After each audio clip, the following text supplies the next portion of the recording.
जय हिंद। आप सभी का स्वागत है आपके अपने चैनल लक्ष्य तक पर। रीड 2025 के लिए अंतिम समय का ब्रह्मास्त्र हम आपको प्रोवाइड कर रहे हैं। टॉपिक वाइज सभी सब्जेक्टों की प्रैक्टिस सेट करा चुके हैं और अब हम आपको मैराथन क्लासेज प्रोवाइड कर रहे हैं। आज की यह क्लास हमारी जो होगी संपूर्ण सीडीपी का निचोड़ होगा, जिसे आप बाल विकास कहते हैं उसका संपूर्ण निचोड़ हम एक क्लास में प्रोवाइड करने वाले हैं। सारे के सारे प्रश्न जो होंगे परीक्षा पैटर्न पर आधारित होंगे और नए प्रश्न होंगे, पूरे प्रश्न नए हैं। आप देखिएगा उसके बाद बताइएगा, ठीक है। और यह क्लास जो है लेवल 1 और लेवल 2 दोनों के लिए है। चलिए क्लास को स्टार्ट करते हैं। परीक्षा स्पेशल है क्लास होगी, ब्रह्मास्त्र है, मॉडल पेपर समझ सकते हैं आप, और इसे आपको जरूर देख लेना है। क्लास को स्टार्ट करेंगे उसके पहले मैं आपको कुछ प्रश्नों को दिखा दूंगा, तब आप पूरी क्लास को जरूर देखिएगा। पहला प्रश्न होगा हमारा, आज के प्रश्न में कुछ हम पेडागोजी के 2-3 प्रश्न को भी शामिल किए हैं, ठीक है। आज का हमारा पहला प्रश्न होगा, विद्यालयों को किसके लिए वैयक्तिक विभिन्नताओं को पूरा करना चाहिए। देखिए वैयक्तिक विभिन्नता जो है आपके सिलेबस में दिया गया है, इसलिए मैंने वैयक्तिक विभिन्नता का पेडागोजी का 2-3 प्रश्न ले लिया है, ठीक। अगला प्रश्न होगा हमारा, देखिए कक्षा में विद्यार्थियों में वैयक्तिक विभेद। देखिए एक प्रश्न यह होगा, देखिए 2 पेडागोजी के प्रश्न लगभग हैं। और तीसरा प्रश्न होगा हमारा पेडागोजी का, प्राथमिक कक्षा में सकारात्मक वातावरण निर्मित करने के लिए एक शिक्षक को क्या करना चाहिए।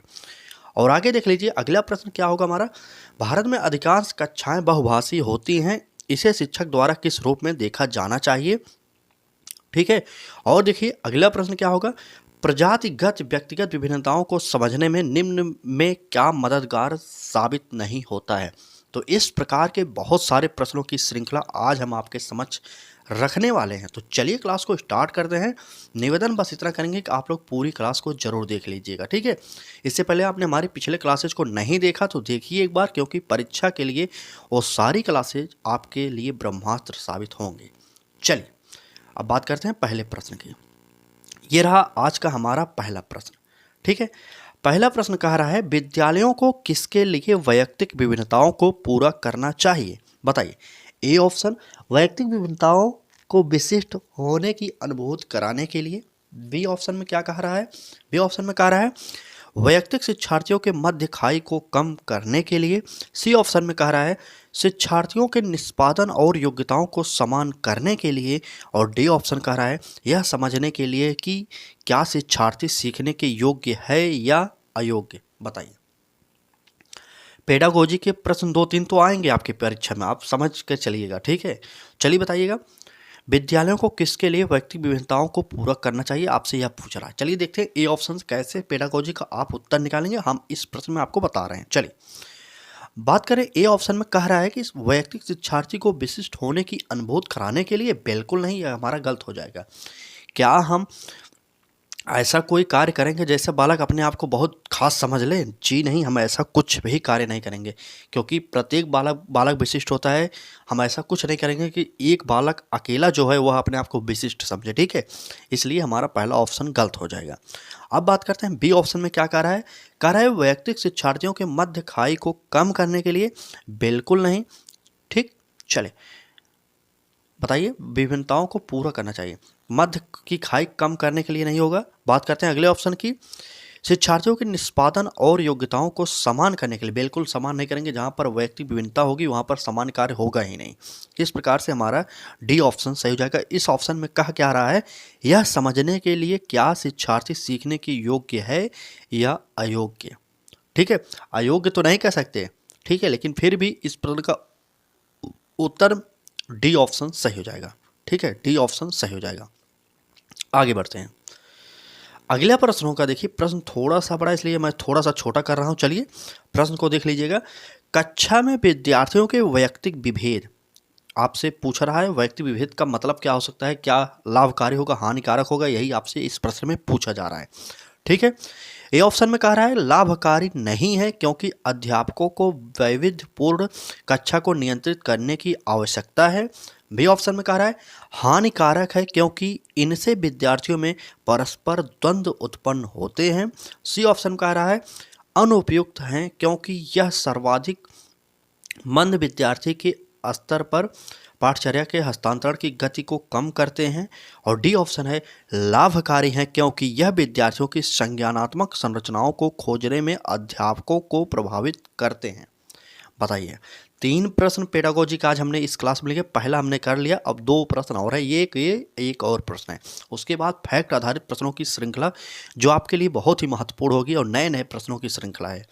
यह परीक्षा के अंतिम दिनों का मैराथन है, इस क्लास को मिस मत करिएगा। अब आप हमारे साथ जरूर जुड़ जाइए, अब तक आपने नहीं जुड़ा तो जुड़ जाइए, क्योंकि अब डेली सुबह 10 बजे में आपको स्पेशल मैराथन क्लासेज प्रोवाइड की जा रही हैं। ठीक है, निवेदन बस इतना करेंगे, चैनल को सब्सक्राइब करिए और जुड़िए हमारे साथ और अच्छे से अंतिम समय में तैयारी करिए।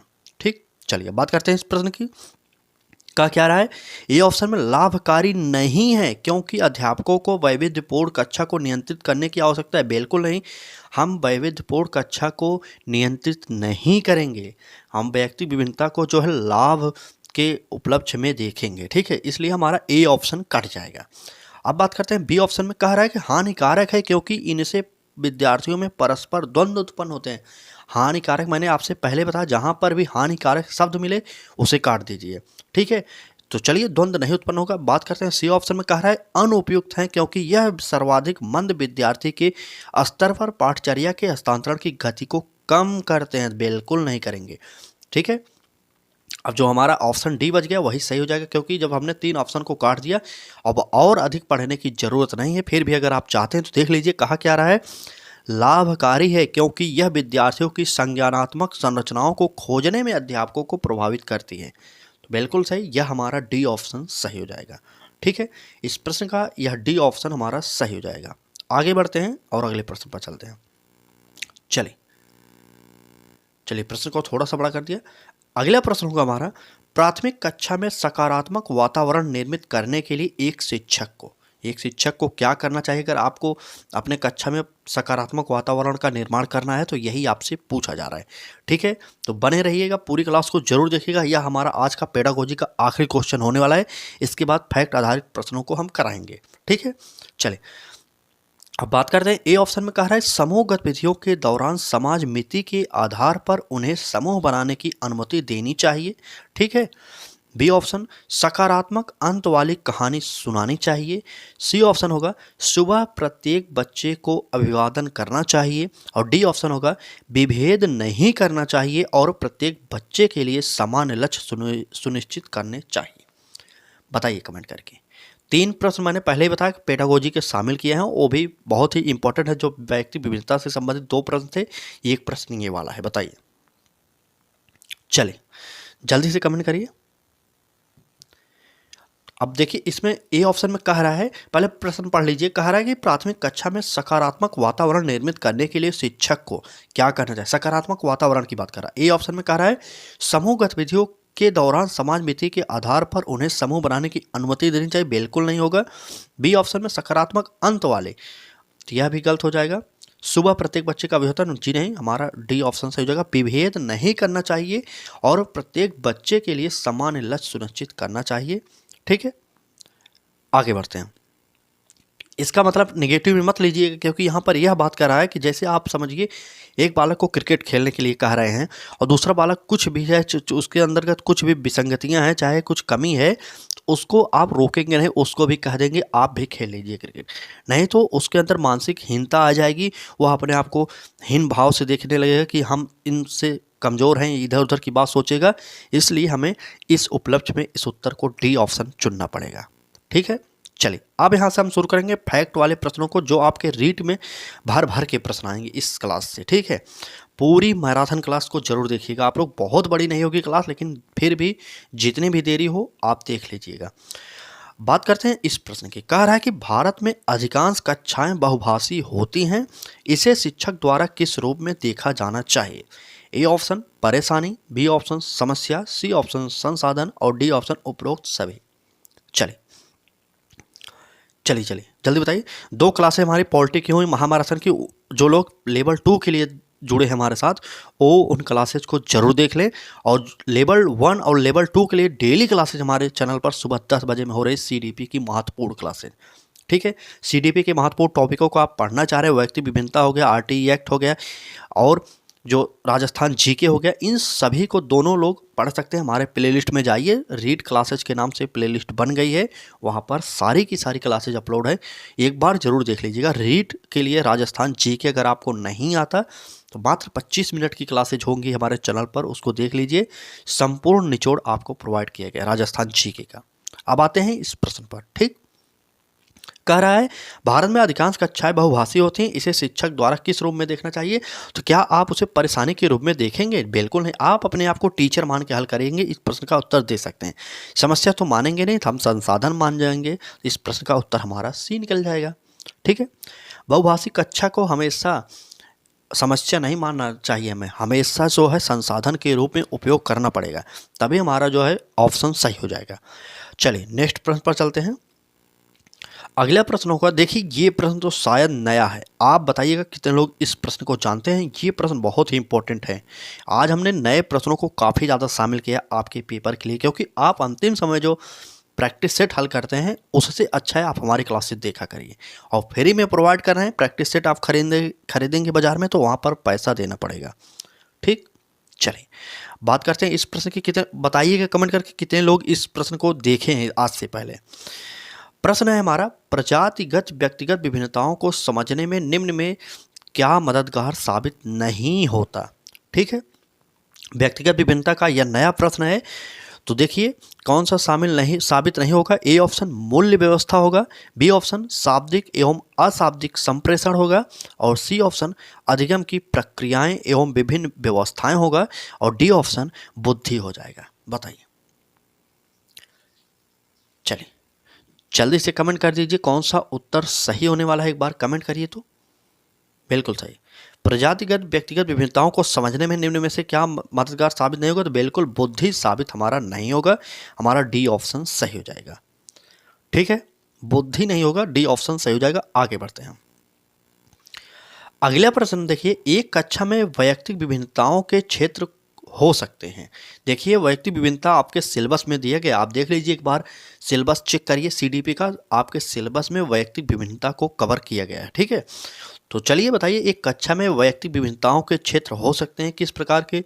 रुचियां के प्रकार, सीखने के, चरित्र के, उपरोक्त सभी के। बताइए, वैयक्तिक विभिन्नता सभी में पाई जाती है, आपको पता होगा कि हर एक क्षेत्र में वैयक्तिक विभिन्नता पाई जाती है। ठीक, चलिए बताइए, रुचियों में बिल्कुल सही, रुचियों में पाया जाता है, सीखने में अंतर पाया जाता है, और चरित्र में भी अंतर होता है। इस प्रकार से हमारा डी ऑप्शन सही हो जाएगा। ठीक है, सभी प्रकार के इन जितने वाक्य दिए गए हैं इन सभी के अंतर्गत व्यक्तिगत विभिन्नता पाई जाती है। ठीक, किसी की रुचि दूसरी चीज़ में होता है, किसी की रुचि दूसरी चीज़ में होता है, और सीखने में कोई जल्दी सीख जाता है किसी कार्य को, कोई सीखने में बहुत समय लेता है। इस प्रकार से व्यक्तिगत विभिन्नता हर एक क्षेत्र में पाई जाती है। तो इस प्रश्न का जो उत्तर होगा हमारा डी ऑप्शन सही हो जाएगा। ठीक है, चलिए आगे बढ़ते हैं और अगले प्रश्न पर चलते हैं। पूरी क्लास को आप लोग जरूर देखिएगा, अंतिम समय के लिए यह आपके लिए ब्रह्मास्त्र है। देखिए वैयक्तिक विभिन्नता का फिर प्रश्न, ज़्यादातर मैंने जो प्रश्न आज की क्लास में लिया वैयक्तिक विभिन्नता से ही संबंधित लिया है, चाहे पेडागोजी के 2 प्रश्न हो गए, चाहे ये सारे प्रश्न हो गए, वैयक्तिक विभिन्नता आपके सिलेबस में दिया गया है। इससे पहले मैंने एक टॉपिक कराया था वैयक्तिक विभिन्नता, हमारे चैनल पर अपलोड की गई है, 27 से 28 मिनट की वो क्लास होगी, उसमें सारे के सारे निचोड़ प्रश्नों को प्रोवाइड किया गया था आपके लिए। अगर आप उस क्लास को नहीं देखे तो प्लेलिस्ट में जाकर देख लीजिए। ठीक है, जो प्रश्न छूट गए थे हम आपको अंतिम समय में मैराथन के जरिए आपको प्रोवाइड कर रहे हैं। बात करते हैं प्रश्न की। कह रहा है कि वैयक्तिक विभिन्नता के मिलने के संबंध में एक अध्यापक की भूमिका होनी चाहिए। क्या भूमिका होनी चाहिए? चलिए देखते हैं। ए ऑप्शन, व्यक्ति के दृष्टिकोण, अभिरुचि और योग्यता को जानने का प्रयास। बी ऑप्शन, व्यक्ति आधारित पाठ्यक्रमों को उनकी आवश्यकता के अनुसार जानने की कोशिश। सी ऑप्शन, उपरोक्त दोनों, और डी ऑप्शन, उपयुक्त में से कोई नहीं। बताइए,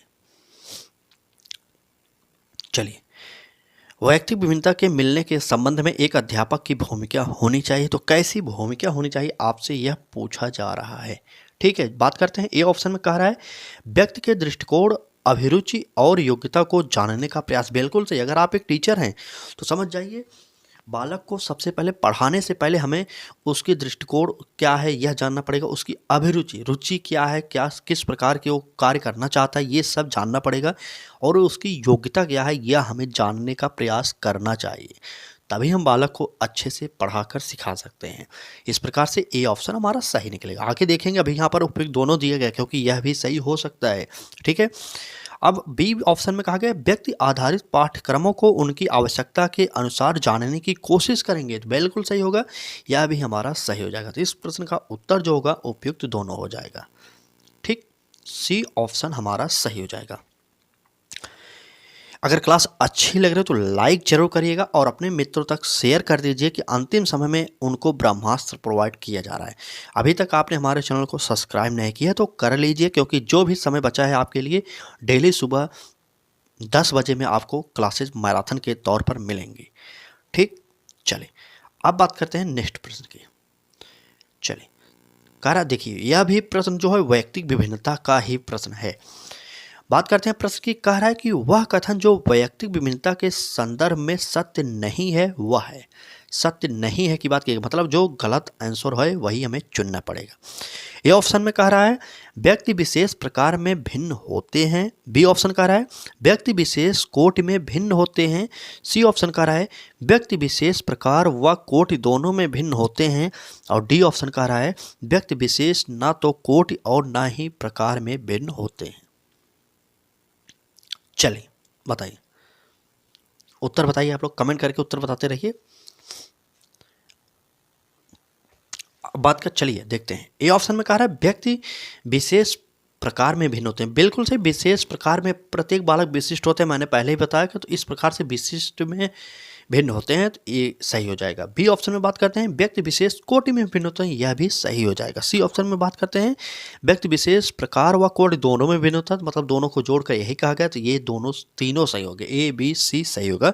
इस प्रकार से हमें यह काटना पड़ेगा। ठीक है, क्योंकि हमें यहाँ पर चुनना क्या है, गलत आंसर को चुनना पड़ेगा, तो इसलिए हम सही को काट देंगे। ठीक है, चलिए अब जो गलत है वही हम चुन लेंगे। जब हमने 3 ऑप्शन को काट दिया तो चौथा ऑप्शन में पढ़ने की भी ज़रूरत नहीं है, हम उसे टिक करेंगे, क्योंकि 4 ही ऑप्शन दिए गए। ऐसा नहीं है कि बिहार में शिक्षक भर्ती जो होती है पेपर, उसमें 5 ऑप्शन दिया रहता है।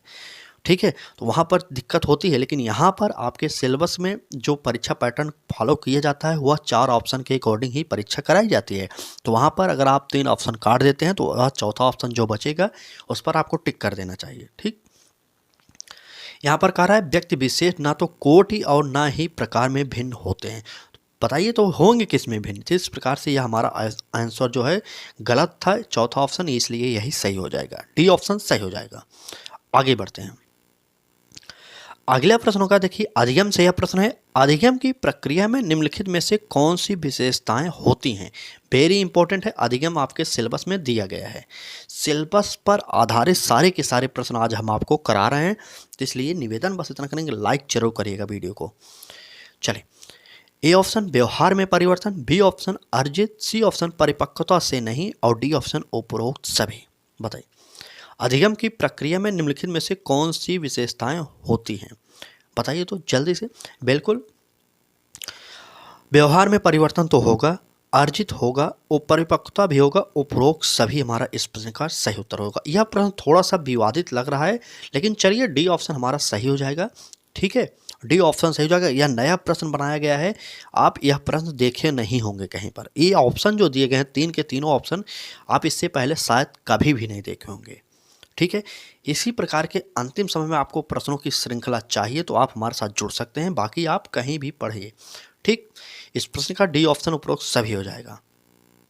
आगे बढ़ते हैं।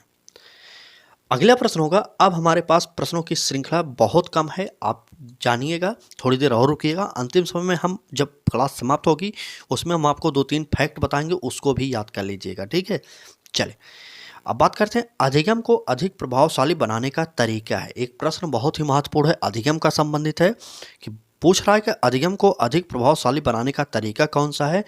ए ऑप्शन होगा अभिप्रेरणा देना, बी ऑप्शन प्रलोभन देना, सी ऑप्शन नई शिक्षण तकनीक प्रयुक्त करके और डी ऑप्शन इनमें से कोई नहीं। बता दीजिए, चलिए जल्दी बताइए। बिल्कुल सही, जल्दी बताइए। अधिगम की सफलता का मुख्य आधार, बिल्कुल अभी प्रश्न आएगा। बताइए अधिगम को प्रभावशाली बनाने का तरीका क्या है।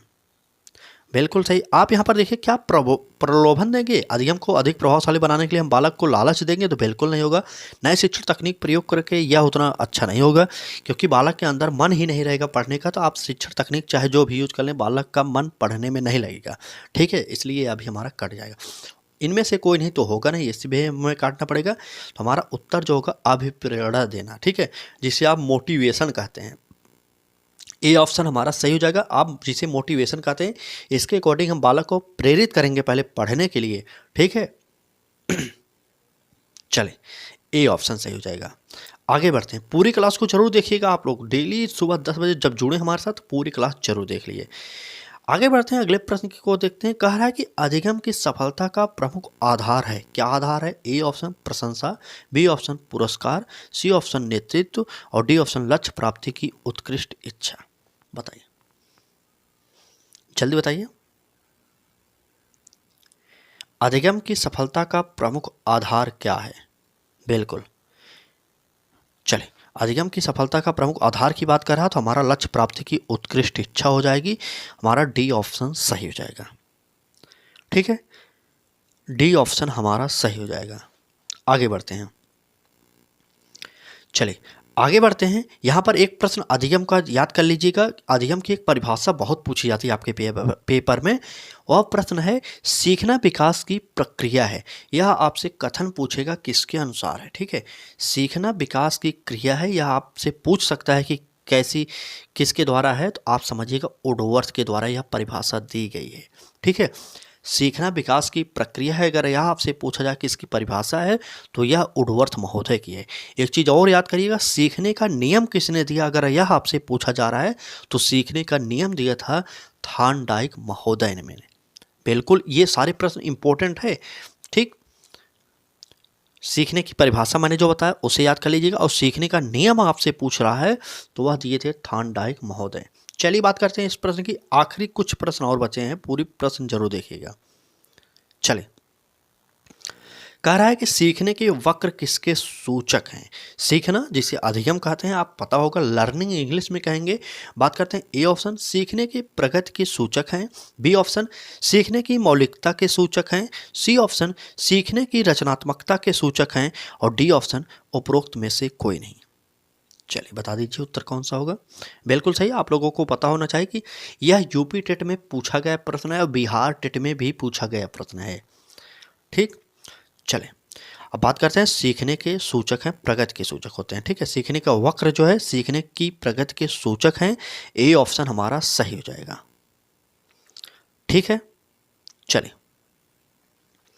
क्लास अच्छी लग रही हो तो लाइक जरूर कर दीजिए, और चैनल पर पहली बार अभी तक सब्सक्राइब नहीं किए हो तो कर लीजिए, क्योंकि इस प्रकार की क्लासेज आपको शायद फिर नहीं मिलने वाली। ठीक है, तो चलिए आगे बढ़ते हैं। आगे बढ़ने से पहले हम आपको बताना चाहेंगे कि आप हमारे चैनल पर सुबह 10 बजे में डेली फ्री क्लासेज के जरिए आप तैयारी कर सकते हैं, क्योंकि हमारे चैनल पर आपको बहुत ही बेहतरीन क्लासेज अंतिम समय में प्रोवाइड की जा रही है। कुछ फैक्ट आप जान जाइए। अगर आपसे पूछता है मनोविज्ञान के जनक कौन है, ठीक, चलिए पहले फैक्ट बता देते हैं। मैंने आपसे कहा था परीक्षा जब आपकी आएगी कुछ फैक्ट भी बताते चलेंगे। ठीक है, अगर आपसे मनोविज्ञान का जनक पूछा जाए, ठीक, आप नोट करिए मनोविज्ञान का जनक। चलिए, लिखने में थोड़ी सी दिक्कत हो रही, आप नोट करिए मनोविज्ञान का जनक, नोट करिए जनक पूछा जाए तो कौन होंगे? वो होंगे अरस्तु महोदय। अरस्तु महोदय नोट करिएगा, मनोविज्ञान का जनक अगर आपसे पूछता है तो वो होंगे अरस्तु। और नेक्स्ट प्रश्न देख लीजिए, अगर आपसे कहे बाल मनोविज्ञान के जनक, वेरी वेरी इंपॉर्टेंट है। ठीक, अगर आपसे कहे बाल मनोविज्ञान के जनक, नोट करिएगा बाल मनोविज्ञान के जनक, अगर आपसे पूछते हैं बाल मनोविज्ञान के जनक कौन है, तो याद करिएगा, बहुत ही महत्वपूर्ण प्रश्न है ये आपके लिए, तो वो हो जाएंगे पेस्टालॉजी। ठीक, पेस्टालॉजी। चलिए नोट करिए, हमने आपसे कहा मनोविज्ञान के जनक कौन थे, तो अरस्तु थे। और हमने दूसरा प्रश्न आपसे कहा कि बाल मनोविज्ञान के जनक कौन हैं, तो वह है पेस्टालॉजी। चले, यह दूसरा प्रश्न हो गया हमारा। ठीक, नोट करिएगा, थोड़ा सा राइटिंग इधर उधर मत देखिए, क्योंकि जल्दी जल्दी में कुछ भी हो सकता है। चलिए तीसरा प्रश्न देख लीजिए, फैक्ट वाला। आपसे पूछ सकते हैं कि आधुनिक मनोविज्ञान के जनक कौन है। ठीक है, मॉडर्न, आधुनिक। चलिए चलिए लिखिए आधुनिक मनोविज्ञान, शॉर्टकट में लिख दिया, ठीक। मनोविज्ञान के जनक लिख लीजिए आप लोग। आधुनिक मनोविज्ञान के जनक आपसे पूछता है तो कौन हो जाएंगे बताइए? विलियम जेम्स, ठीक है, नोट करिएगा, विलियम जेम्स, इनका नाम शायद आप सुने होंगे। चलिए बताइएगा, ठीक। आधुनिक मनोविज्ञान के जनक जो हैं वो हैं विलियम जेम्स।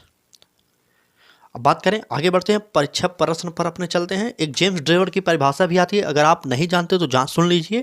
बाल मनोविज्ञान मनोविज्ञान की वह शाखा है जो प्राणी के विकास के अध्ययन का जन्म से परिपक्वता तक करता है। यह मनोविज्ञान की बहुत बेहतरीन परिभाषा है, ठीक है। जेम्स ड्रेवर की वह परिभाषा थी। आगे बढ़ें, अब प्रश्न पर आए, बताइए, नोट कर लीजिए ना। मनोविज्ञान के जनक तो अरस्तु थे, बाल मनोविज्ञान के जनक पेस्टालॉजी थे, आधुनिक मनोविज्ञान के जनक अगर आपसे पूछता है तो विलियम जेम्स महोदय हो जाएंगे, ठीक। चलिए आगे चलते हैं, अब अपने परीक्षा के प्रश्नों को देखते हैं। आज का हमारा आखिरी प्रश्न होगा, देखिए, सीखना है। सीखना क्या है आपसे पूछ रहा है, तो ए ऑप्शन व्यवहार में परिवर्तन हो जाएगा, बी ऑप्शन अनुभव तथा अभ्यास का परिणाम हो जाएगा, सी ऑप्शन व्यवहार में अपेक्षाकृत अस्थायी परिवर्तन, अस्थायी परिवर्तन, अस्थायी परिवर्तन, और डी ऑप्शन उपरोक्त सभी। बताइए, आज का आखिरी प्रश्न हमारा बहुत ही इंपॉर्टेंट है, बताइएगा। सीखना है क्या है, व्यवहार में परिवर्तन होगा, अनुभव तथा अभ्यास का परिणाम है, व्यवहार में अपेक्षाकृत अस्थायी परिवर्तन है, उपरोक्त सभी। बताइए, कमेंट करिए। तो आपको पता होना चाहिए सीखना व्यवहार में परिवर्तन होता है, ए ऑप्शन सही है हमारा। अनुभव तथा अभ्यास का परिणाम होता है, बिल्कुल। और सी ऑप्शन की बात करते हैं, व्यवहार में अपेक्षाकृत अस्थायी परिवर्तन, तो यह भी सही हो जाएगा हमारा, डी ऑप्शन उपरोक्त सभी सही हो जाएगा, ठीक है। चलें, आज की क्लास आपको कैसी लगी कमेंट करके जरूर बताइएगा। अभी तक आपने हमारे चैनल लक्ष्य तक को सब्सक्राइब नहीं किया तो कर लीजिए, और बेल आइकन घंटी को भी ऑन करिएगा, क्योंकि आपको अंतिम समय में बेहतरीन क्लासेस चाहिए तो जुड़िए हमारे साथ आज ही लक्ष्य तक से। चैनल को सब्सक्राइब करिएगा, बेल आइकन को ऑन करिएगा, और डेली सुबह 10 बजे में महामैराथन की क्लासेज जो प्रोवाइड कर रहे हैं आप उसको देखिए, आप उससे कई प्रश्न सीख सकते हैं और आपकी परीक्षा में भी छप सकते हैं, ठीक है। चलिए, आज की क्लास में बस इतना है, कल फिर मिलेंगे सुबह 10 बजे एक महामैराथन की क्लास के साथ। तब तक के लिए धन्यवाद।